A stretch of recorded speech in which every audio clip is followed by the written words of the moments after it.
Ningon singgidamakta afaba nungaiba adumba ningon sakauba ma oibiu loinana ke haitare mabung mapa oibisingnasu chalche oibisingbu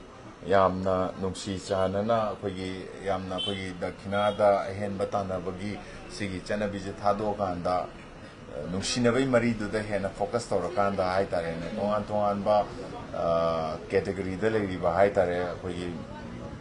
mipung khudimagna haide awabasu natai chadaba akhoi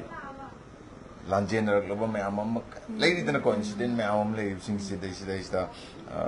afaba paujel ama piminarakanda akhoi chahi chupa loina wadana leiba yabadi nattabanina mikup kharadang warbasu lakadriba ningol sakauba sisna akhoi mikup kharadang warbasu pothalaga mipung khudimaki thamoida haitare nungsibasin pikthana hapiba oidana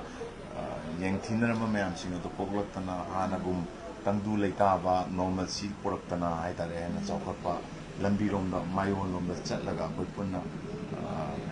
future se mu hingminagisi tungi cha subidama akhoi tawba yaba mayam ma tawminagisi loinana afaba society ma porakpada akhoi punamak thawai longminagisi haiba waisi thamjari Thagatchari